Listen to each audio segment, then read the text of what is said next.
From the earliest years of his political formation, Adolf Hitler conceived of communism not only as an ideological adversary, but as a destructive force capable of annihilating what he understood as European civilization. This hostility was born in the turbulent streets of post-war Germany, when the young veteran witnessed strikes, insurrections, and clashes between revolutionary groups and paramilitary units. Those episodes engraved in his mind the idea that Bolshevism was synonymous with internal chaos and national decay. However, this early rejection radicalized when Hitler began to construct a coherent ideological vision, blending extreme nationalism, pseudo-scientific racism, and conspiracism. In Mein Kampf, published in 2 volumes between 1925 and 1926, Hitler defined communism as a doctrine of destruction designed to disintegrate the foundations of society. His analysis was not limited to political antagonism. He turned it into an absolute enemy, inseparable from the idea of a supposed international Jewish conspiracy. According to his narrative, Marxism had not emerged as an economic or social theory, but as a tool with which the Jews intended to subjugate European nations by weakening their identity, their culture, and their capacity for resistance. This conceptual framework transformed communism into an almost metaphysical enemy, a threat that operated from within and from without, capable of infiltrating trade unions, universities, political parties, and state institutions. When Hitler analyzed the Russian Revolution, he interpreted it as the confirmation of his theories. He claimed that the success of the Bolsheviks demonstrated how an organized minority could take over a weakened state, destroying its natural elite and replacing it with a regime that, according to him, acted against the interests of the racial community. In his thinking, the USSR did not simply represent a different political model, but the first experiment of a global force destined to expand. The Bolshevik triumph of 1917 was reinterpreted as the beginning of a worldwide offensive directed from Moscow, under the decisive influence of figures Hitler portrayed as ethnic enemies. With this interpretation, the very existence of the Soviet Union became a historical challenge to which Germany had to respond. The National Socialist Party soon adopted this discourse as a central part of its propaganda. In the 1920s and early 1930s, the party newspapers, especially the Völkischer Beobachter, tirelessly repeated the image of communism as an imported plague that corrupted everything in its path. The rise of Nazism was aided in part by the widespread fear of a revolution similar to the Russian one. Economic crises, street fighting, and the delegitimization of the democratic system fueled this perception. Hitler understood that linking his adversaries to communism was an effective strategy. He did so with social democracy, with the critical press, and with the Weimar Republic itself, which he described as a powerless creation destined to open the door to Marxism.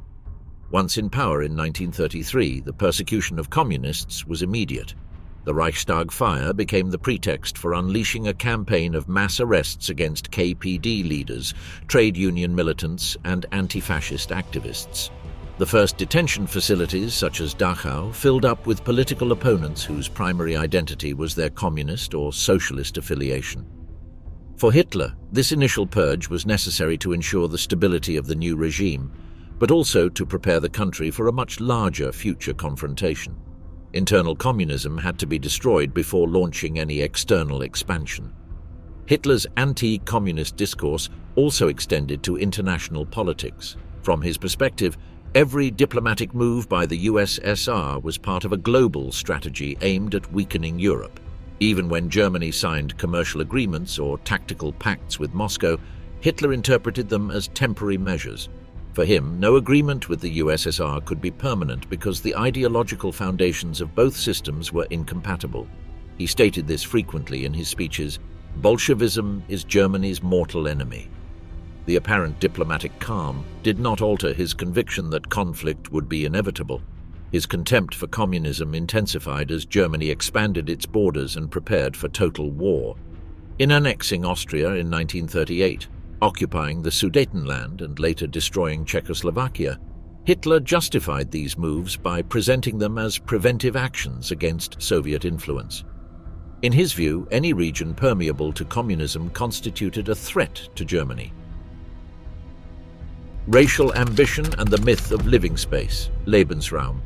The idea of living space was not a late invention nor a rhetorical addition to the National Socialist project. From the mid-1920s onward, Hitler articulated a worldview based on an extreme Darwinist conception in which nations competed for finite resources. In this interpretation, peoples did not prosper through diplomatic agreements or trade, but through biological strength. Only those capable of expanding survived, the rest were doomed to disappear. Within this framework, Hitler imagined a future in which Germany would once again become a great power through territorial conquest toward the east. That territory, according to him, was historically destined to become the growth space of the Aryan race. The concept of Lebensraum had earlier roots in German geopolitics, especially in the theories of geographer Friedrich Ratzel and General Karl Haushofer. They argued that emerging powers required extensive territories to ensure their development. Although Hitler borrowed the academic veneer of these ideas, he radically transformed them by blending them with his racial vision. For him, living space was not simply a strategic necessity, but a historical mission of the German people. The nation had to expand out of biological need. That expansion could not be achieved through international agreements, but through war. The East, especially Ukraine, Belarus, and the Caucasus, appeared as a world to be conquered, not as a political partner. From his earliest speeches, Hitler insisted that Germany had been unjustly cut down by the Treaty of Versailles. The loss of agricultural regions, colonies, and industrial territories was for him a deliberate act intended to stifle the country's development. The promise of restoring national pride could only be fulfilled through massive expansion. When the German economy began to recover under the Nazi regime, Hitler interpreted this process as confirmation that the German people were ready to claim a greater destiny. In his view, Eastern Europe was the natural stage for that claim, because it was inhabited by what he considered inferior peoples, incapable of fully developing their own territories. The Nazi regime planned this expansion even before Hitler began his major conquests. From the mid-1930s onward, organizations such as the party's Office of Racial Policy and the SS drafted the first outlines of a future German agricultural empire in the East. Heinrich Himmler developed what would later be known as the General Plan Ost, a vast program that envisioned the displacement, expulsion, or elimination of tens of millions of inhabitants in Poland, Ukraine, and Western Russia. The goal was to transform these regions into German colonial spaces where cities would be reduced and the countryside reorganized to produce food for the Reich. Racial ideology defined every aspect of the project, from the administration of the territories to the selection of future settlers. For Hitler, control of Ukraine was key. Since the 19th century, German strategists had considered that region the breadbasket of Europe. Its black, fertile, expansive soils were seen as the solution to Germany's food problem, aggravated by population growth and dependence on imports. In the Nazi vision, Ukrainian agriculture was meant to sustain both the population of the Reich and the needs of the Wehrmacht during the war. Moreover, possession of that territory would break British influence, which depended on maritime dominance to control global trade routes. By seizing the resources of the East, Germany could impose itself on the Western Allies in a prolonged conflict. The myth of Lebensraum also extended to the Caucasus and Central Asia. Hitler believed that the future of the German Empire depended on direct access to the great Soviet oil fields, particularly those of Baku. Without oil, modern war was unthinkable. To sustain its military campaigns, Germany needed fuel for planes, vehicles, and tanks. Romanian oil was insufficient. For that reason, the East offered a seductive promise, a self-sufficient empire independent from international markets and capable of sustaining a global war. Control of the Caucasus would not only meet this need, but would also deprive the USSR of one of its strategic pillars. The racial structure of the project included a deeper idea that German cultural superiority justified the complete reorganization of the conquered territory. Slavs, according to Nazi ideology, were to be turned into servile labor, displaced or eliminated to allow the establishment of German colonies. This vision was repeatedly explained by Hitler in his meetings with high-ranking military commanders. He insisted that the war against the USSR would be different from all previous wars. It did not seek merely to defeat an army, but to transform the demographic map of Europe. The occupied territories were to be Germanized through the mass expulsion of their inhabitants, the destruction of local institutions, and the creation of a colonial order inspired by British and American colonial models, but taken to a racial extreme. Hitler viewed Germany's historical challenge in almost mythical terms. He claimed that the German people had to behave as a conquering power, and asserted that the East was politically empty and ready to be claimed. Hitler's rhetoric about the biological necessity of expansion resonated deeply among sectors of the army and the youth indoctrinated by the party. Propaganda campaigns displayed maps depicting the future Greater Germany, stretching from the Baltic to the Urals. The colonial project was not perceived as an unjustified attack, but as the fulfillment of a historical right stolen from the nation. The obsession with destroying the enemy of the German soul. Adolf Hitler's view of the Soviet Union went beyond the political, the territorial, and even the military. For him, Bolshevism was not simply a rival system, but an embodiment of evil that threatened the very heart of what he considered the spiritual and racial essence of Germany. This interpretation turned the conflict into something more than a dispute between powers. It became a crusade meant to determine who had the right to dominate the future. Hitler claimed that Germany represented the pinnacle of European civilization, and that communism, by its origin and purpose, was its absolute antithesis. In this confrontation, he imagined a struggle for the survival of the continent's soul.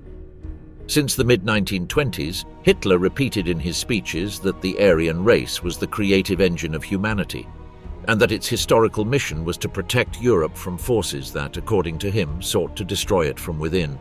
By interpreting communism as an unnatural movement guided by hidden interests, Hitler reinforced the idea that the USSR was an enemy whose origins lay beyond the political realm. He conceived it as an almost metaphysical threat operating on two levels, weakening societies from within through ideological subversion, and extending its territorial dominion from the outside to crush states that did not submit to it. This duality, according to Hitler, represented a mortal trap for Germany. In his narrative, Bolshevism was driven by a group he considered ethnically alien to the Russian people. He claimed that Lenin, Trotsky, and other leaders of the revolution had acted as agents of a global conspiracy aimed at destroying the natural order. From this view emerged the idea that the Russian people were not the true enemy, rather they were victims of their supposedly non-Russian leaders. This belief, deeply anti-Semitic and baseless, shaped the Nazi strategy. The war had to be directed not only against the Soviet state, but also against those whom Hitler considered its intellectual architects. This logic led him to repeatedly declare that Bolshevism had to be uprooted completely, a language that foreshadowed the brutality with which the campaign in the East would unfold. When Hitler took power in 1933, the idea of a war against the USSR became a long-term objective. Although he needed to consolidate his internal domination and avoid a premature conflict with the Western powers, his rhetoric insisted that the ultimate enemy was in Moscow. During the early years of the regime, Nazi propaganda presented images of communism as a degenerative force that threatened the German way of life. Posters, films, and speeches depicted Bolshevism as a destructive horde advancing over Europe with genocidal intentions. This narrative reinforced the idea that confrontation with the USSR would be inevitable and that Germany had to prepare for an unprecedented conflict. The High Command of the Wehrmacht also adopted this view, although in many cases out of political convenience. Generals like Walter von Brauchitsch and Franz Halder shared the idea that Germany needed to expand to the east to avoid strategic stagnation. However, Hitler's obsession added a spiritual dimension to the military project. By presenting the USSR as the ultimate enemy, Hitler sought to transform the future war into a redemptive conflict destined to liberate the world from communism.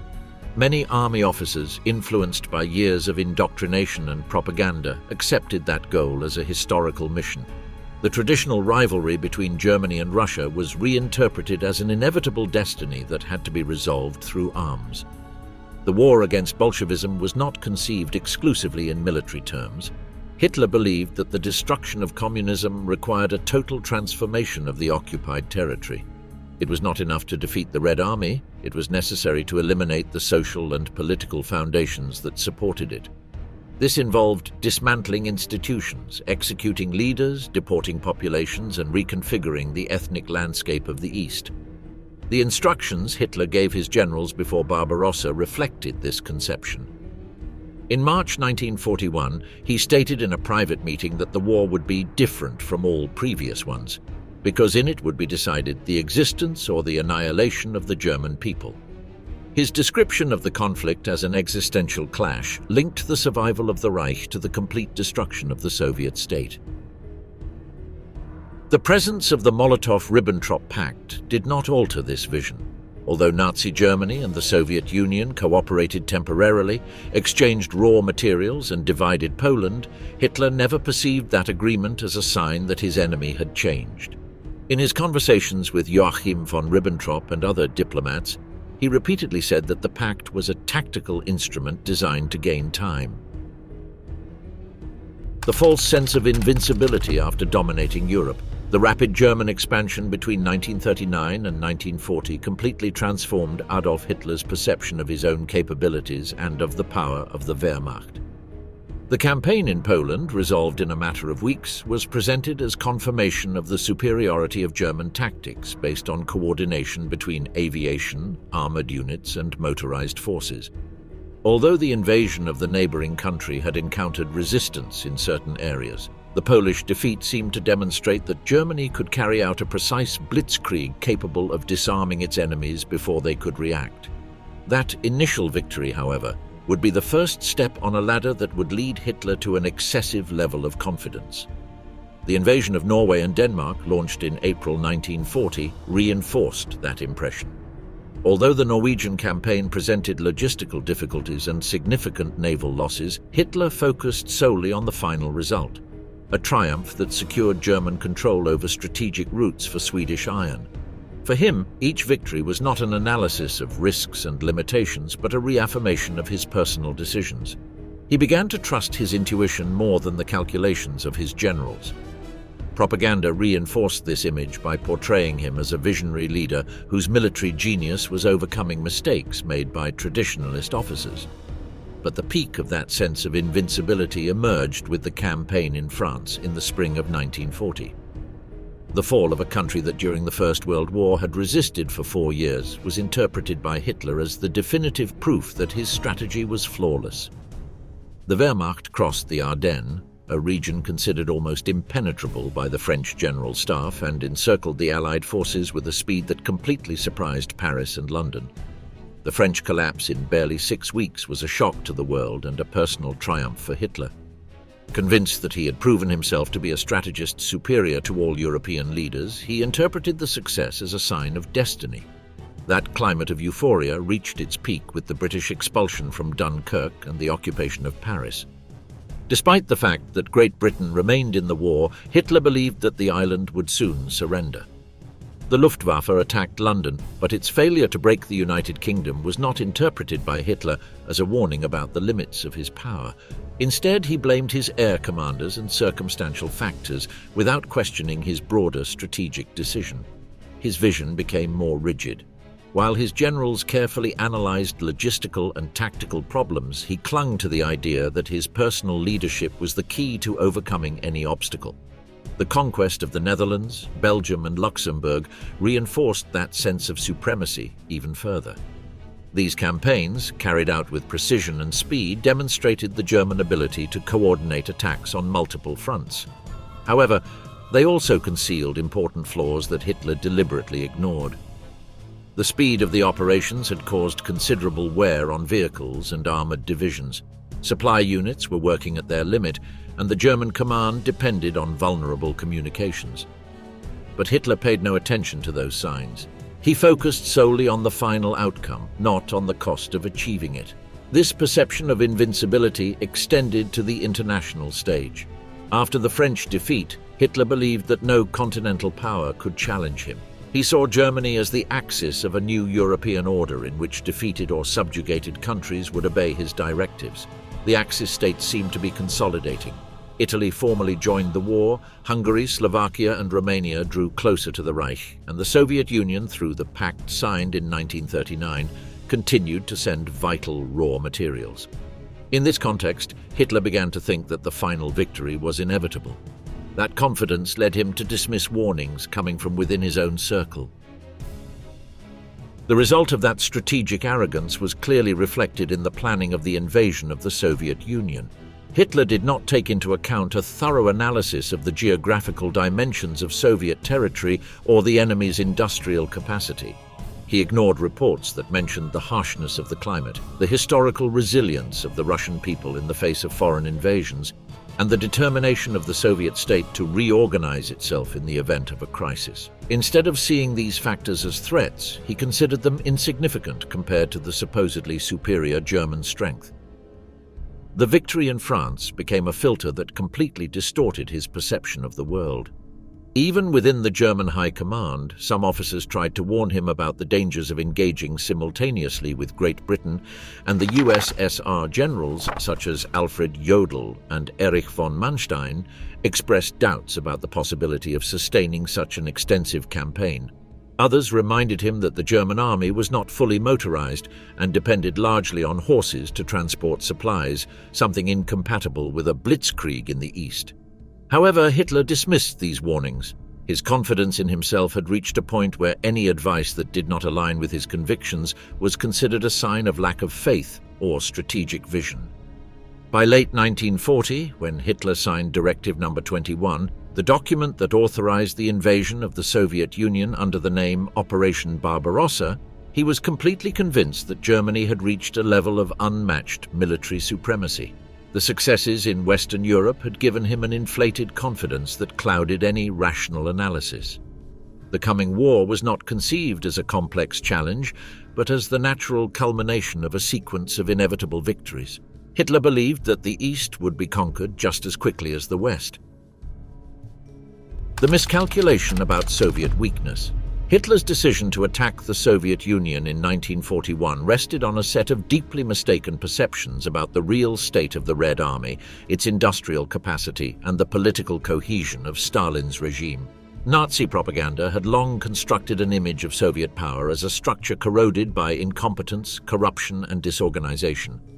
This narrative, which Hitler accepted without question, was reinforced by incomplete intelligence reports, ideological prejudices, and a superficial analysis of the effects of Stalin's purges. Everything converged on a fatal diagnosis: the belief that the USSR would collapse within weeks. The great purges of 1937 and 1938, ordered by Stalin, were interpreted in Berlin as irrefutable evidence of Soviet military weakness. Among the officers executed or imprisoned were the principal architects of the modernization of the Red Army, including Mikhail Tukhachevsky, one of the most advanced theorists of mechanized warfare. For Hitler and the Abwehr, this act amounted to strategic self-destruction.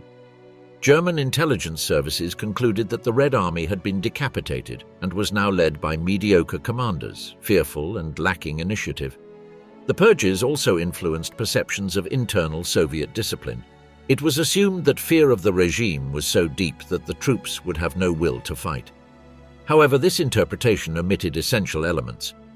Although the purges devastated the officer corps, the USSR immediately launched a process of accelerated reorganization. Thousands of new military cadres were promoted and, though inexperienced, displayed absolute loyalty to the regime.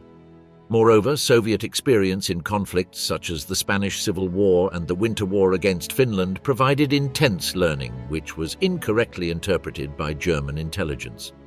The Red Army's initial failures in Finland were presented as definitive proof of its incompetence, but Hitler did not take into account the subsequent adaptations nor the Soviet capacity to absorb losses and rapidly restructure its forces. Another mistaken perception was related to Soviet industry. Stalin's planned economy had focused on developing key sectors of heavy production, including steel factories, machinery, and armaments. Thousands of kilometers east of Moscow, in the Urals and western Siberia, large industrial complexes were already operating long before the outbreak of the war.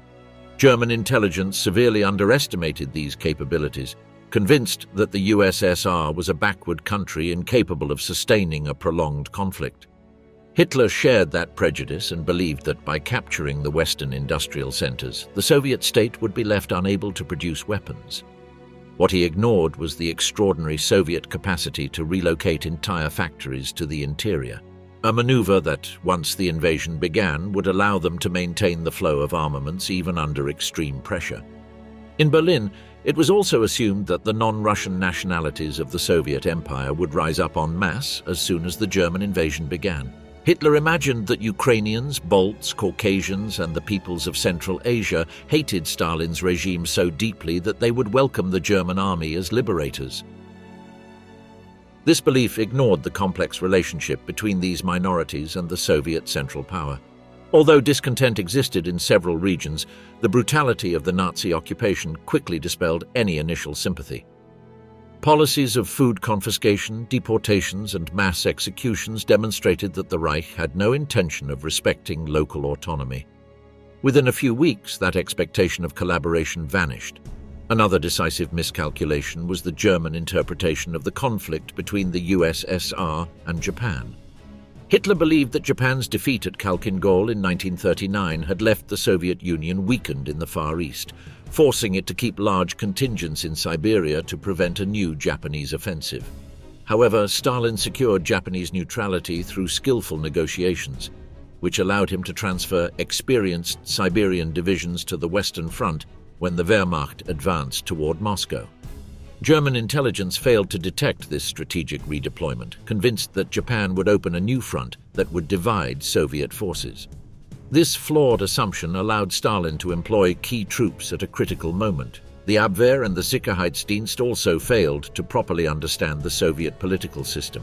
Hitler was convinced that an internal coup or an administrative collapse was inevitable as soon as defeats began.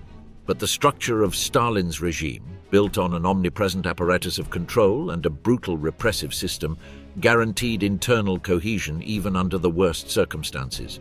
The threat of severe punishments, combined with the narrative of defending the motherland, strengthened the sense of collective resistance. While Hitler expected the Soviet state to crumble from within, Stalin was preparing a total mobilization of human and industrial resources. The miscalculation also extended to the morale of the army and the population. Hitler believed that Soviet soldiers, poorly fed and even more poorly equipped, would surrender en masse. During the first weeks of the invasion, the enormous pockets of prisoners seemed to confirm this theory. But what German intelligence failed to grasp was that the Soviet state was capable of reorganizing entire units in a matter of days, recruiting new contingents and transferring troops from remote regions of the country. The size of the territory and the strategic depth of the USSR were elements Hitler considered irrelevant. The Wehrmacht could defeat divisions, but it could not defeat the vastness of the country. Ideological prejudices reinforced these errors. Hitler was convinced that Slavs were incapable of innovating, resisting, or sustaining a long-term war. This deeply racist belief led to a complete underestimation of the Soviet ability to design weapons such as the T-34 or to develop effective defensive tactics.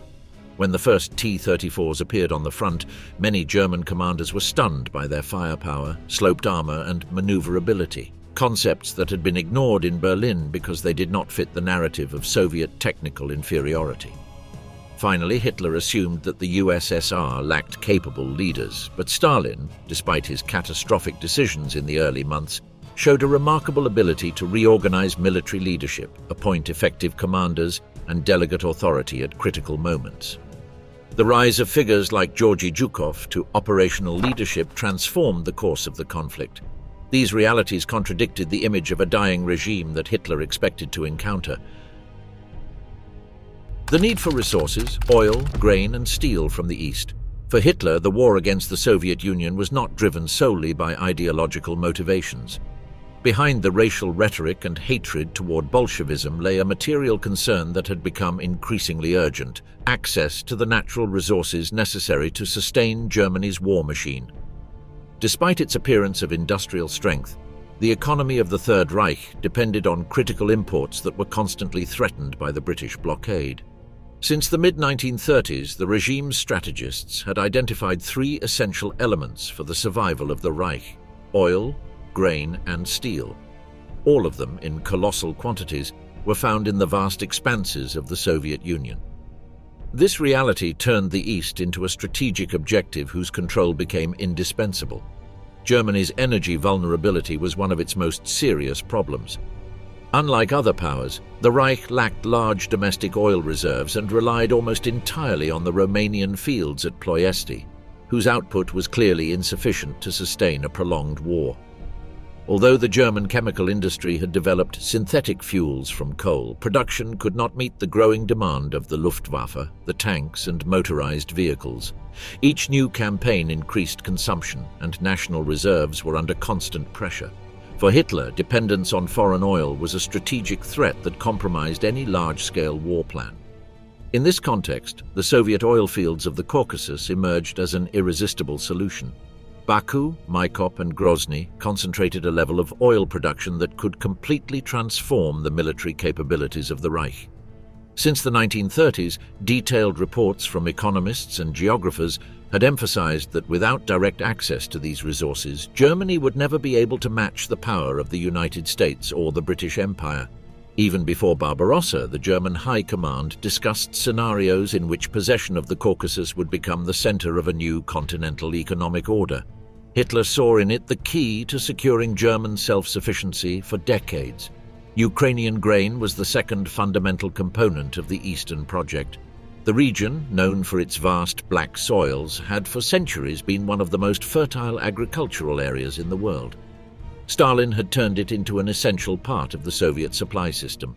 For German planners, the conquest of Ukraine would solve a problem that Germany had dragged along since before the First World War: the dependence on food imports to sustain its population and its armies. With control of the Ukrainian fields, the Reich expected to feed millions of soldiers and civilians without resorting to external markets. Hermann Göring, responsible for the four-year plan, openly stated that Ukraine would be the bread of the Reich, a territory that had to be exploited without restrictions to sustain a total war. Steel and strategic minerals represented the third pillar of this expansion. The Donbass, a key mining and industrial region in eastern Ukraine, was seen as an essential source of metallurgical coal and raw materials necessary for armaments production.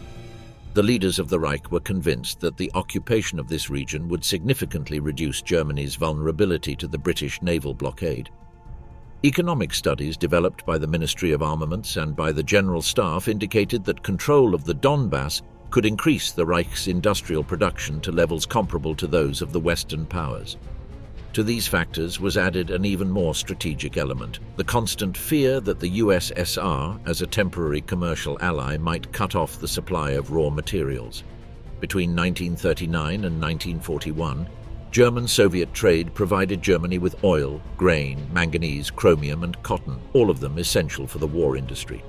However, Hitler never saw this exchange as a lasting foundation. He believed that Stalin used it only to buy time while strengthening his army. For him, depending on the ideological enemy par excellence was an intolerable contradiction. The only solution was to conquer these resources directly, eliminating any future dependence. The German General Staff adopted these ideas and began planning a war whose central objective was the extraction and systematic exploitation of Soviet resources. In 1940, the Wirtschaftsstab Ost, Economic Staff East, produced detailed documents explaining how the economy of the conquered territories should be organized. These plans not only contemplated massive food requisitions, but also the immediate reactivation of mines and refineries under German control.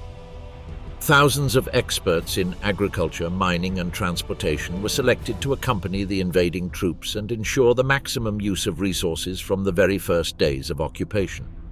Within the Nazi logic, the use of force was not a moral obstacle but an inevitable tool. Planners assumed that the local population had to be subdued, reduced or displaced to guarantee the economic output of the region. The Wehrmacht was expected to advance rapidly, clearing the way for civilian administrators who would reorganize agricultural and mining zones. Internal documents explicitly mentioned the death by starvation of millions of people due to the massive diversion of food toward Germany. Exploitation was not a byproduct of the war, it was an explicit objective. Oil, in particular, occupied a special place in Hitler's vision. The possession of the Caucasus was so important to him that he later ordered crucial forces to be redirected southward in the middle of the summer of 1942, sacrificing the offensive toward Moscow in order to attempt the capture of Maikop and Grozny. This decision, which would have disastrous consequences for the course of the campaign, reflected the centrality of the energy factor in German strategy.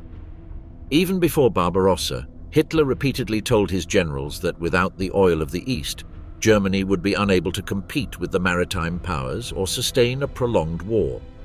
Control of Ukrainian grain was also related to a broader objective: transforming Germany into a continental power independent of the global economy. Hitler wanted the Reich to be capable of resisting any blockade, sanction, or international crisis. In his view, the diet of the German population, the production of bread, meat, butter, and beer, depended directly on the Ukrainian fields. Food self-sufficiency was seen as a matter of national survival. At the same time, the occupation administration planned to export to Germany as much of the production as possible, even at the cost of local famine. Minerals and steel completed this equation. The Donbass was not only meant to supply German industry, but also to deprive the USSR of one of its vital centers. Nazi strategists envisioned a Soviet Union industrially amputated, unable to produce tanks or ammunition. Military victory, in this logic, depended on destroying the Soviet productive apparatus and directly appropriating its resources. Strategic impatience, isolating Great Britain.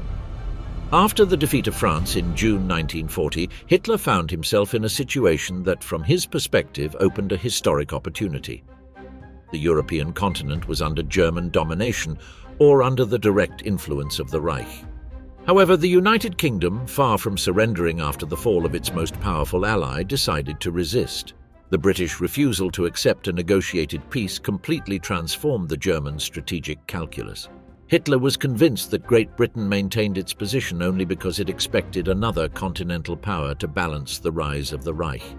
In that logic, destroying the USSR would mean cutting off Britain's last hope, finally forcing London to capitulate.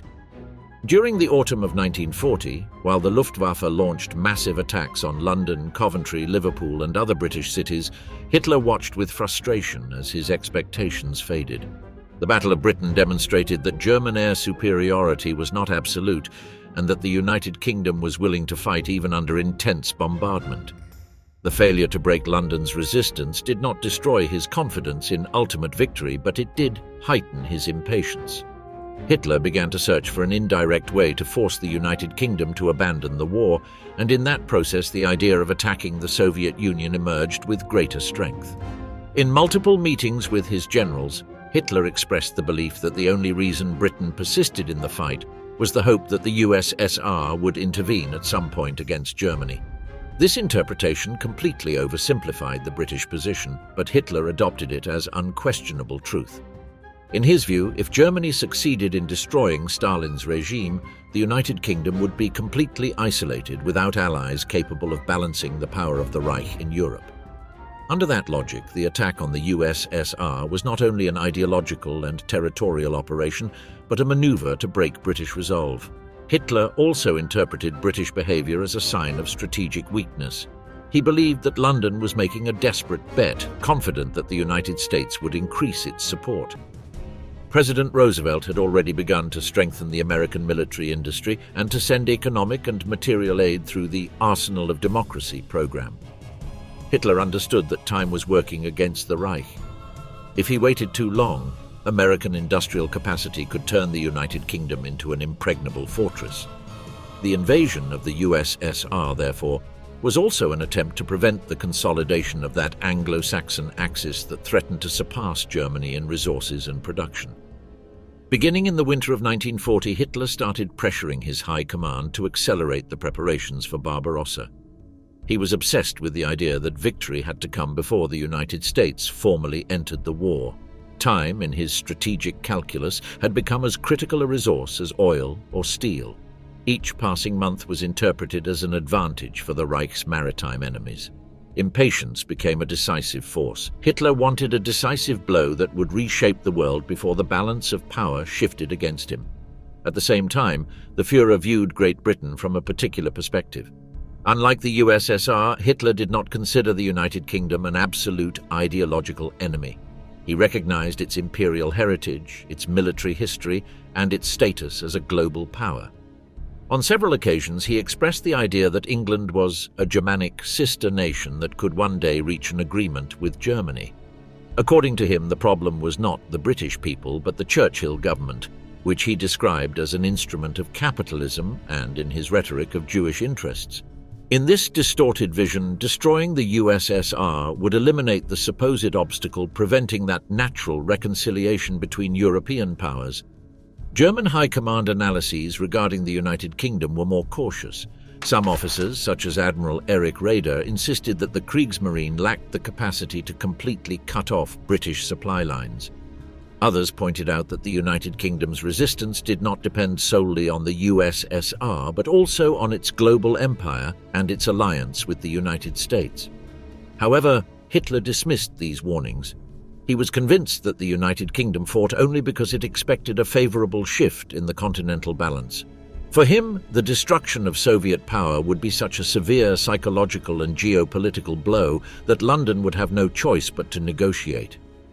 This belief grew stronger when Hitler heard reports from German diplomats in Madrid, Stockholm, and Tokyo. Several embassies suggested that British morale would hold as long as London believed it could attract allies on the continent. Hitler interpreted these reports as confirmation of his theory. In his view, there was a historical window that had to be seized. As long as the USSR remained intact, Great Britain could resist indefinitely. If the USSR fell, British isolation would be complete. A psychological factor also influenced his reasoning. Hitler believed that war was an arena dominated by initiative and audacity. In his conversations with Alfred Jodl and Wilhelm Keitel, he argued that the Reich needed to act before its enemies took the offensive. He viewed history as a struggle between powers that advanced and powers that waited, and he was determined not to become the latter. The emergency bell rang in every one of his decisions. Strategic impatience also manifested in the way Hitler planned the invasion's timetable. He wanted Barbarossa to begin as early as possible in 1941. However, the need to intervene in the Balkans to assist Italy delayed the operation by several weeks. This setback deeply irritated Hitler, who feared that a late offensive would reduce the chances of capturing Moscow before winter. Despite this concern, he maintained the order to proceed. His conviction that the USSR would collapse quickly was so strong that he did not seriously consider the consequences of a delay. Even in the face of clear signs that Great Britain was not willing to surrender and that the United States was moving ever closer to war, Hitler clung to his strategy. In his view, the fall of the USSR would automatically resolve all other fronts. The war in North Africa, the naval struggle in the Atlantic, the bombings over Germany, and British resistance were, for him, secondary issues that would fade away after victory over Stalin. The personal contempt for Stalin. Despite the apparent diplomatic cordiality surrounding the Molotov-Ribbentrop Pact in 1939, Hitler's relationship with Stalin was always marked by deep personal contempt. For Hitler, the Soviet leader was not a statesman with whom a long-term coexistence was possible, but a temporary adversary whose usefulness was limited to delaying the inevitable confrontation between Germany and the Soviet Union. This view shaped all of the Führer's political assessments regarding the East. While German diplomats tried to maintain a strategic cooperative relationship, Hitler saw Stalin as an Asiatic barbarian, a leader he regarded as brutal, primitive, and devoid of the supposed cultural greatness he attributed to Western leadership. This perception, deeply racist in nature, directly influenced the strategic calculations that would lead to Operation Barbarossa. When Germany and the USSR signed the Non-Aggression Pact on August 23, 1939, the international shock was enormous.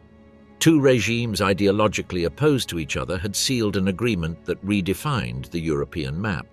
However, for Hitler, this pact did not represent a change in convictions. He conceived it merely as a tactical tool necessary to avoid a two-front conflict while defeating Poland and preparing to face France and the United Kingdom. Stalin, from Hitler's perspective, was a circumstantial partner whom he neither respected nor feared on a personal level. In private meetings with his closest circle, Hitler described the Soviet leader as an uncultured dictator whose authority rested on terror rather than political talent. This view fueled the belief that the USSR would collapse quickly if its ruling elite were eliminated. Hitler was convinced that the Soviet regime was an artificial structure sustained solely by the fear Stalin imposed on his subordinates. For him, the USSR was not a cohesive power, but a giant with no real ideological foundation, governed by a man he saw as a grotesque figure. Even when Stalin demonstrated a notable capacity for diplomatic maneuvering, such as by dividing Poland or moving into the Baltic states without triggering a war with Germany, Hitler interpreted these actions as signs of improvised cunning rather than the result of sophisticated political calculation. The personal contempt intensified when Stalin attempted to expand the Soviet sphere of influence through negotiations with Ribbentrop in 1940. While Germany celebrated its victories in Western Europe, Moscow sought to redefine the territorial agreements with the Reich. In November of that year, Molotov visited Berlin to discuss the possibility of incorporating the USSR as the fourth member of the Axis. Hitler perceived the visit as an irritating intrusion. Molotov demanded guarantees regarding Romania, the Balkans, and the Bosporus Strait, putting forward claims that directly clashed with German strategic interests. The coldness with which Molotov dismissed the German evasions infuriated Hitler. That episode reinforced his conviction that Stalin was an arrogant partner who did not understand his place in the new European order that Hitler was attempting to build. From that moment on, diplomatic dealings with the USSR became a nuisance for Hitler. Whenever Molotov sent notes of protest or demanded rights agreed upon in the pact, the Führer responded with increasing irritation. He believed that Stalin was taking advantage of the moment to expand into Eastern Europe while Germany fought Britain.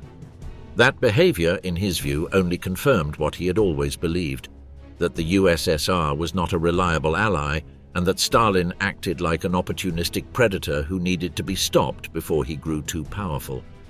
Nazi propaganda accompanied this process of emotional deterioration.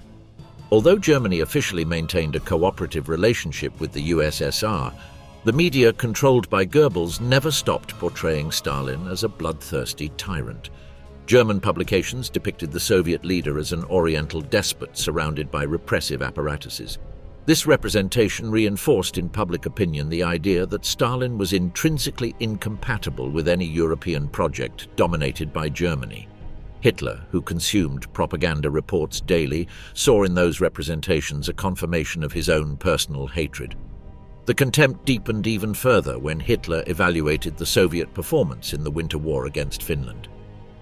In his interpretation, the Soviet tactical errors and the brutality of the operations confirmed that Stalin was incapable of leading a modern army. Although the reality was more complex, Hitler became convinced that Stalin led a clumsy, disorganized, and vulnerable state. This perception not only reinforced the decision to invade, but also solidified the belief that Stalin lacked the will or the capacity to resist a large-scale offensive.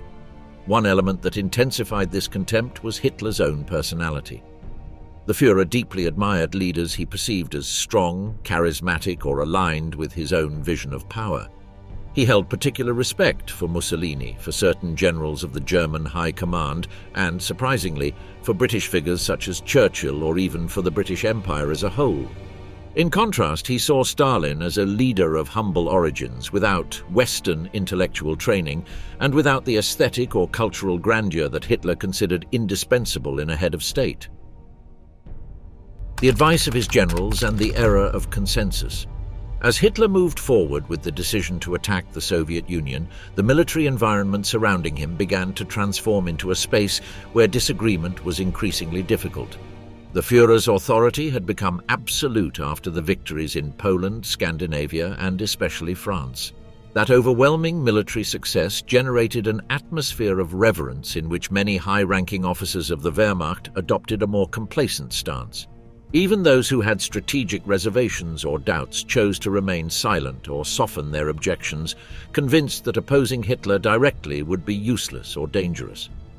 In this way, an internal consensus emerged, not the result of analysis, but of the voluntary submission to a vision that Hitler imposed with growing firmness. The deterioration of military debate had begun long before. Since 1938, when Hitler dismissed Defense Minister Werner von Blomberg and Army Commander-in-Chief Werner von Fritsch, the German military leadership had lost two voices with sufficient authority to confront political power. Their replacement by more compliant figures, such as Wilhelm Keitel at the Oberkommando der Wehrmacht, marked a turning point. Keitel, frequently described by his colleagues as a professional "Yes, my Führer," avoided any direct confrontation with Hitler. His role, rather than advising, was to validate decisions already made. That attitude gradually filtered down through other levels of command. When Hitler first presented in late July 1940 the idea of a large-scale invasion of the Soviet Union, the German army did not react with the caution that such a massive project required. Instead of posing structural objections, many officers allowed themselves to be carried away by the enthusiasm generated by recent victories. General Franz Halder, chief of the Army General Staff, initially expressed reservations but soon aligned himself with the dominant optimism. Halder was impressed by the speed with which France had fallen, and although he was aware of the logistical limitations of the German army, he underestimated Soviet strategic depth. In his diary, Halder wrote in December 1940 that the USSR could be defeated in approximately 8 weeks. That calculation reinforced the illusion of a lightning war. The army group commanders also contributed to the consensus. Wilhelm von Lieb, Gerd von Rundstedt, and Fedor von Bock accepted the thesis that the Red Army had been weakened by the purges and would not offer prolonged resistance. Although some expressed doubts about the vastness of Soviet territory or the Wehrmacht's ability to sustain such long supply lines, most agreed that the attack should be carried out as soon as possible before Soviet military power recovered. These discussions did not take place in a climate of analytical confrontation, but under the influence of a charismatic and authoritarian leadership that expected total adherence. The Luftwaffe, led by Hermann Göring, reinforced this optimism.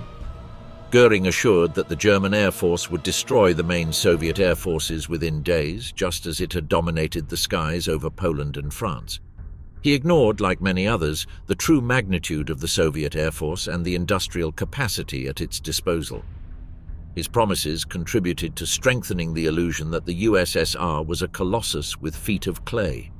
Reports from the Abwehr, led by Wilhelm Canaris, added a dangerous component to the consensus.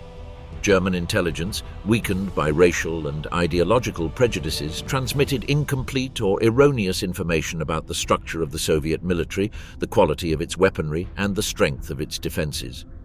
Hitler used these reports to reinforce his own beliefs, selecting only the data that matched his view of Soviet weakness. Canaris, who personally had reservations about the war against the USSR, never dared to present a fully opposing analysis. His criticisms, discreet and fragmented, dissolved in a sea of optimism. The ideological context also played a decisive role in shaping the consensus.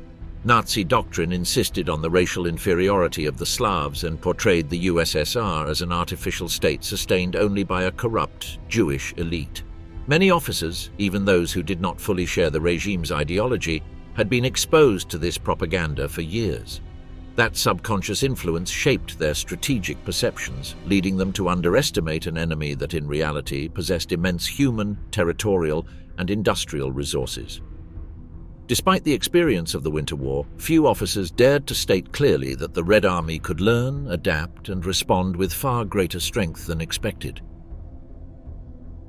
The absence of effective dissent became a structural characteristic of the German High Command. Hitler had achieved something that no prudent military leader would have considered desirable, surrounding himself with advisors who echoed his own thinking. When someone attempted to raise serious objections, such as General Erich Marx, who warned that the campaign in the East would require a far greater logistical and human effort than anticipated, his observations were dismissed or ignored. The decision-making machinery no longer operated with rational criteria. It functioned under an emotional logic fueled by the figure of the Führer. Perhaps the most revealing example of this collective error was the final meeting on December 18, 1940, when Hitler presented Directive No. 21, the official document ordering preparations for Operation Barbarossa. In that meeting, Hitler explained his intention to destroy the USSR in a short and decisive campaign. Most of those present accepted that premise without questioning it. Neither Halder, nor Brauchitsch, nor Rundstedt, nor Bock demanded a deeper analysis of climate, terrain, logistics, or Soviet industrial capacity. Consensus had replaced debate. What should have been a strategic discussion became a ritual confirmation of a decision already made. The desire to repeat Napoleon's success without learning from it. In Hitler's mind, historical greatness was intimately linked to the domination of the European continent. From his earliest years in power, he saw his own role as the continuation of a long line of conquerors who had attempted to reorganize the European political order through force. This vision, fueled by his obsession with military history, inevitably led him to compare himself with Napoleon Bonaparte, whose empire had reached an unprecedented extension before collapsing on the Russian steppes. Hitler was determined to avoid that fate, but paradoxically, in attempting to correct Napoleon's mistakes, he ended up repeating them, driven by a mixture of personal ambition and ignorance of the realities of the eastern terrain. Hitler's interest in Napoleon's Russian campaign was not superficial. He knew the history in general terms and used it as a reference in his conversations. He believed that Napoleon had been a military genius who, nevertheless, had failed due to circumstantial errors, and because he did not understand the need to completely destroy the Russian political center before advancing into deeper territories. In his view, the French defeat had been the consequence of a lack of strategic decisiveness at crucial moments, not of the intrinsic power of the Russian Empire. This simplified interpretation became a fundamental starting point for his own vision of the future war in the East. Hitler believed that, unlike Napoleon, he possessed elements that would guarantee success: an industrialized Germany, a highly mechanized Wehrmacht, a modern Luftwaffe, and planning that had supposedly learned from the French mistakes. However, all of this was built on a series of misunderstandings. The first of these was the underestimation of Russian distances. Hitler was convinced that the mobility of his armored divisions would allow him to advance at a speed Napoleon could never have imagined. In his view, the combination of tanks, tactical aviation, and radio communications would transform the campaign into a rapid drive through supposedly defenseless territories. He did not understand that the immensity of Russian space remained, in essence, the same enemy that had destroyed Napoleon's armies. The weather was another decisive factor that Hitler interpreted superficially. Although he often mentioned the Russian winter as the executioner of the Napoleonic army, he claimed that his offensive would be so rapid that the Wehrmacht would reach Moscow before the cold became a problem. The French experience seemed, in his calculation, a historically irrelevant detail. The central idea was that the campaign should be resolved in a few months. There were no serious plans for winter supply or prolonged operations. This extreme confidence in a lightning victory led him to dismiss internal warnings and ignore reports on the true harshness of the climate in the eastern steppes. Logistics was also an element that Hitler believed he had perfected compared to Napoleon. He considered that German infrastructure was superior to that of the early 19th century and that his army was better equipped to maintain its pace of advance. However, the reality was that the Wehrmacht relied heavily on horses for supply transport and railways with gauges incompatible with the Soviet ones.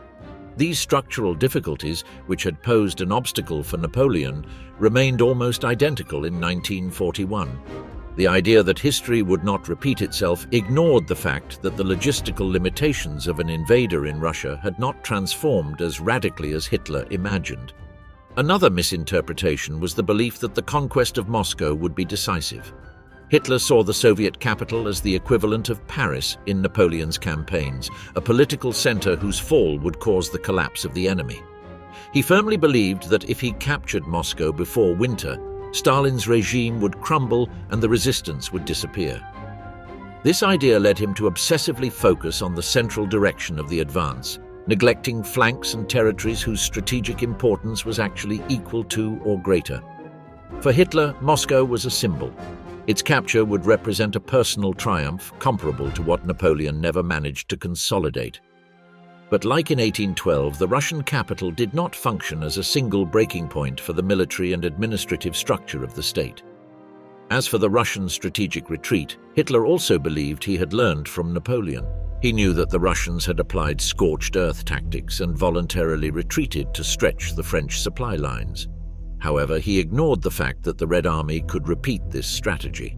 He was convinced that the Soviets would not have the cohesion to organize a deep retreat and that panic would overtake them after the first defeats. Reality proved the opposite. Soviet troops destroyed infrastructure, evacuated factories, and retreated in an orderly manner in multiple sectors, forcing the Wehrmacht to cover hundreds of kilometers without achieving a definitive victory. Hitler also interpreted Napoleon's problem of multiple lines of advance from an extremely simplified point of view. He claimed that Napoleon had scattered his forces and that, in contrast, he would maintain a solid main axis. However, when Barbarossa began, the German strategy fragmented into three large army groups advancing toward different objectives, such as Leningrad, Moscow, and Kiev, competing for resources and priorities. This dispersion, essentially identical to the French, weakened the offensive from the start. Hitler, convinced of his ability to correct others' mistakes, ended up reproducing almost all the classic failures of Western invasions of Russia. On a psychological level, the comparison with Napoleon fed into an excessive personal ambition. Hitler saw the Eastern Campaign as the definitive opportunity to establish his place in history. The defeat of Stalin would, in his vision, be the culmination of a destiny that would surpass that of any previous European ruler. This need for transcendence turned the campaign into an emotional project, driven more by the pursuit of historical glory than by a rational analysis of the enemy's capabilities. He believed that his victory would prove to the world that Germany was the legitimate heir to the great European empires, and that he himself was a leader superior to the Corsican. In his imagination, history had to be corrected by his hand. However, although Hitler superficially understood the Napoleonic errors, he did not comprehend the essence of the French failure. The impossibility of completely subjugating a vast, resilient adversary willing to sacrifice human and material resources on a scale that the invaders underestimated. That historical core was repeated in 1941. The political need for a new victory. By 1941, the Nazi regime faced a silent paradox. It had achieved the most impressive military dominance in its history, yet at the same time it began to show internal strains that could jeopardize the political stability of the Reich. Behind the facade of prosperity and absolute triumph, Germany was experiencing economic exhaustion, industrial overload, and social pressure that Hitler understood better than he publicly admitted. To maintain the cohesion of the regime, he needed a new victory of gigantic proportions, a triumph capable of reinforcing his authority, revitalizing national morale, and guaranteeing the continuity of the National Socialist project. That political need became a determining force that pushed the Führer toward the invasion of the Soviet Union. The first source of tension was economic. The German war economy, although powerful, was far from self-sufficient. The intensive use of resources for the campaigns in Poland, Norway, the Netherlands, Belgium, and France had left worrisome deficits. The chemical industry struggled to produce sufficient synthetic fuels, rubber reserves were inadequate, and steel production could not sustain all military and civilian demands. The British blockade worsened the situation, raising costs and creating bottlenecks in strategic sectors. The Reich's economists informed Göring, who in turn informed Hitler, that without access to new sources of resources, the German economy could begin to stagnate. Such a prospect was intolerable for a regime whose legitimacy relied on continuous expansion. The second source of pressure was political. After the victory over France, Hitler's prestige reached unprecedented levels. But as the months passed, that initial euphoria began to fade. The German population, although largely shielded from the direct impact of the war, was beginning to feel the burden of the conflict: rationing, food restrictions, long working hours, and an increasing militarization of everyday life. The success of the regime depended on these sacrifices being justified by new advances. Hitler feared that military stagnation would fuel internal doubts, encourage veiled criticism among the elites, and allow underlying tensions, especially within the army, to surface. The conquest of the USSR in this context was presented as the solution to everything: more food, more resources, more prestige. The Nazi leadership was also facing a structural problem. The war had become an indispensable political engine. The regime was built on the idea of constant change, perpetual transformation, and territorial expansion. Without war, National Socialism lost its internal momentum. Hitler knew this. He had promised the German people greatness and expansion. To stop meant betraying that project. Propaganda continually emphasized that Germany was a nation destined to conquer, not to manage a status quo. This expansionist ideology demanded permanent action, and the only possible direction was eastward. The USSR represented the ideal stage on which to project that narrative of historical inevitability. At the same time, Hitler perceived that his relationship with the army required a new success to consolidate his absolute authority. Although the victories of 1939 and 1940 had reinforced his image as a brilliant strategist, many generals still maintained reservations about his direct involvement in military affairs. For Hitler, defeating the Soviet Union would be the definitive triumph that would place him on an unreachable pedestal even within the ranks of the Wehrmacht. An immense success would silence any internal criticism and ensure that the military elite submitted completely to his leadership. The campaign in the East thus became a political tool to reaffirm his institutional supremacy. The psychological factor: impatience and extreme arrogance. Germany's lightning advance between 1939 and 1940 not only transformed the map of Europe, it also transformed the mind of Adolf Hitler. The consecutive victories reinforced in him the belief that his strategic intuition was infallible, that he possessed an understanding of historical destiny superior to that of any general or statesman of his time. This conviction, fueled by years of propaganda, adulation, and the absence of real dissenting voices, created a psychological environment in which impulsiveness and contempt for rational analysis combined into a dangerous form of arrogance. By 1941, Hitler no longer acted as a leader who calculated risks. He acted as someone convinced that history itself was working in his favor. From the early years of his rule, Hitler had shown a tendency to rely excessively on his instinct.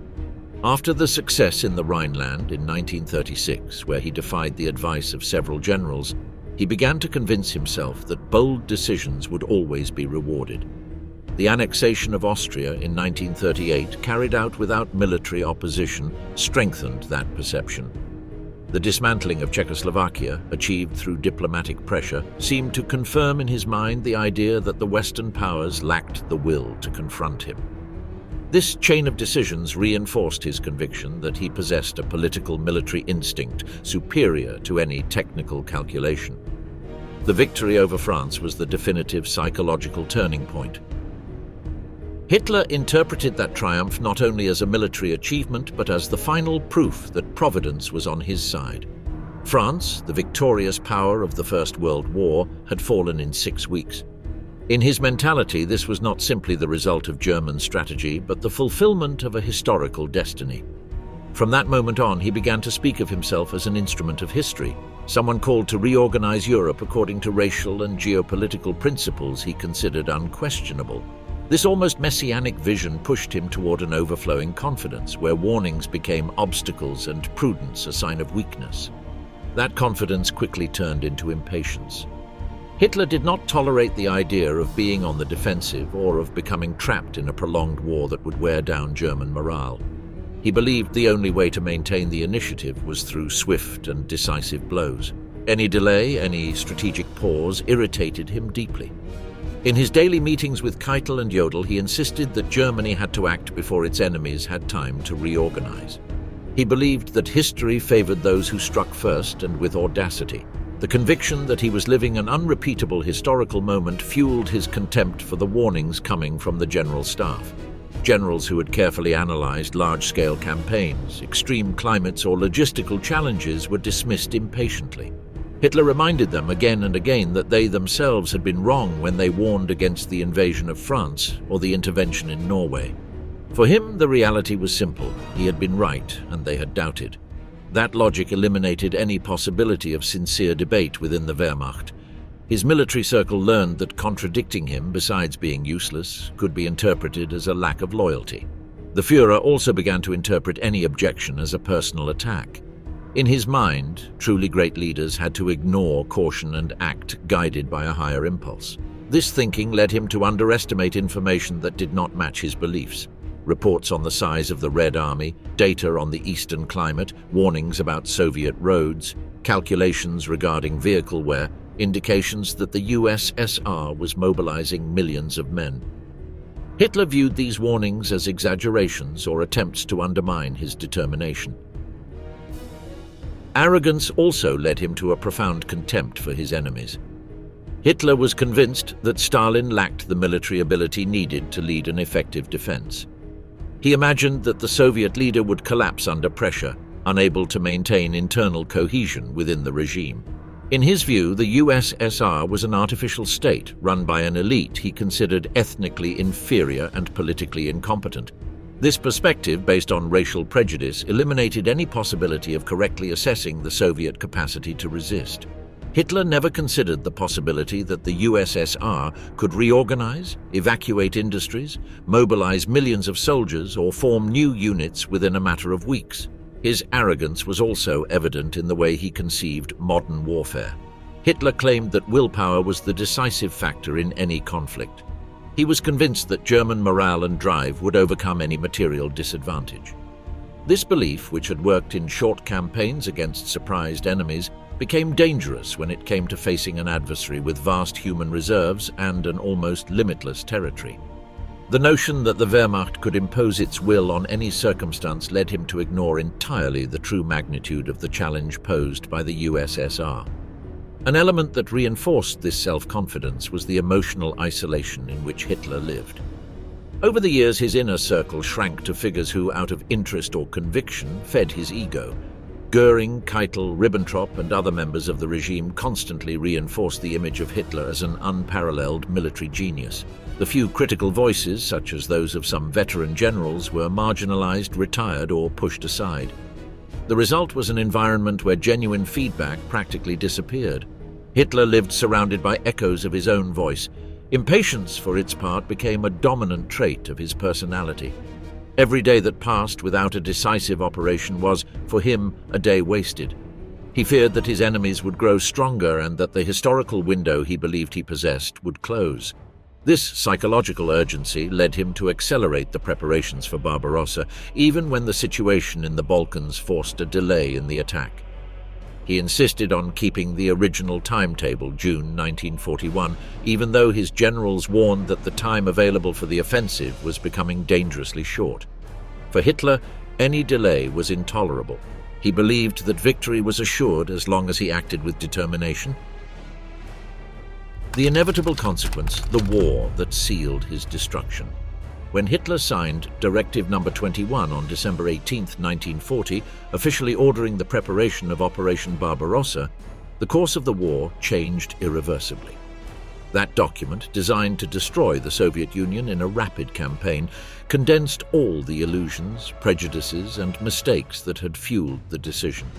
From that moment on, the invasion of the East ceased to be a theoretical plan and became the absolute axis of the Third Reich's strategy. With it, Hitler launched a gigantic conflict that would not only reshape the European map, but would, from its very beginning, seal the downfall of the Nazi regime. Operation Barbarossa was conceived as a lightning blow. Hitler ordered the attack to begin in the spring of 1941 and expected the campaign to last at most 3 or 4 months. His vision was simple: destroy the Red Army at the border, seize the industrial centers of Ukraine and Western Russia, take Moscow before winter, and eliminate the Soviet regime in a single decisive move. The plan relied on the premise that the enemy would collapse under its own weakness. What was not considered was the possibility that the USSR would resist, reorganize its forces, and prolong the war beyond German logistical capacity. The scale of the initial deployment reflected the ambition of the operation. 3 million German soldiers and nearly 1 million men from Allied armies crossed the border on June 22, 1941. It was the largest military invasion ever undertaken up to that point. The Luftwaffe destroyed hundreds of Soviet aircraft on the ground in the first hours, and armored units advanced rapidly into the interior. At first glance, it seemed that all German predictions were being confirmed. The Soviet defensive line broke, thousands of soldiers were captured, and key cities fell quickly. But unlike in previous campaigns, the enemy did not collapse. Despite the initial shock, Stalin refused to abandon Moscow and ordered total resistance. The Red Army, though devastated, showed an unexpected ability to reorganize itself. New divisions were formed almost immediately. Thousands of T-34 tanks began to roll out of the factories, and Soviet propaganda transformed the German invasion into a patriotic war that mobilized the population on an unprecedented scale. Hitler had expected a demoralized adversary. What he found was a nation that, under the threat of extermination, united as never before. Soviet strategic depth, dismissed in the initial calculations, became an insurmountable obstacle. Distances were so vast that German supply lines were stretched to the limit. Vehicles broke down, horses died of exhaustion, and incompatible railway gauges hindered transportation. As the troops advanced, the Wehrmacht left behind destroyed roads, burned villages, and abandoned fields. The Soviet scorched earth policy, a tactic Hitler had foreseen but whose real impact he ignored, deprived the German army of food and essential resources. Logistics, not military resistance, began to slow the offensive. Hitler also underestimated Stalin's ability to move industry beyond the Urals. Within a matter of months, thousands of factories were dismantled piece by piece and transported to the country's interior, far from German reach. This massive relocation allowed the USSR to produce tanks, aircraft, and ammunition even as it lost enormous territories. By the autumn of 1941, the Soviet Union was producing more war material than the Reich could destroy. Hitler had not considered the possibility that an enemy in retreat could become stronger. Human attrition was equally decisive. The Wehrmacht captured millions of prisoners but faced significant losses within its own ranks. The divisions that had advanced rapidly began to run out of replacements. Meanwhile, the Red Army mobilized new waves of soldiers recruited from Siberia, Central Asia, and the Caucasus. Hitler had imagined a short war. What he got was a conflict in which Soviet demographic capacity proved overwhelming. The arrival of winter sealed the failure of the German strategy. Temperatures dropped to -30 degrees Celsius, and the winter clothing supplies, which Hitler had deemed unnecessary, did not arrive on time. Lubricants froze, engines stopped working, weapons jammed, and soldiers suffered amputations due to frostbite. The advance toward Moscow stopped just a few kilometers from the capital. It was then that the Siberian divisions, sent by Stalin after securing Japanese neutrality, counterattacked with a force that astonished German officers. For the first time since the beginning of the war, the Wehrmacht was forced to retreat. Hitler interpreted these setbacks not as strategic failures but as a problem of willpower. As the situation worsened, he assumed increasingly direct control over military operations, stripping his generals of autonomy and ordering them to hold indefensible positions. This interference worsened the crisis even further. His insistence on not retreating caused catastrophic losses in the months that followed. What had begun as an offensive campaign turned into a war of attrition that Germany could never win. The invasion of the USSR also had colossal consequences on the international front. The opening of a gigantic Eastern Front allowed Britain to recover and strengthen its strategic position. In addition, the extreme brutality with which German troops occupied Soviet territories fueled a fierce resistance that never faded. And when Japan attacked Pearl Harbor in December 1941, Hitler declared war on the United States, opening a third front that turned the conflict into a total war impossible for the German economy to sustain. By the end of 1941, less than 6 months after the beginning of Barbarossa, Germany found itself trapped in a war it had not planned to sustain. The enemy had not collapsed, the Wehrmacht was exhausted, and the Reich faced for the first time the real possibility of strategic defeat. The campaign that Hitler had conceived as the final blow to consolidate his power ended up becoming the turning point that sealed the destruction of the Third Reich.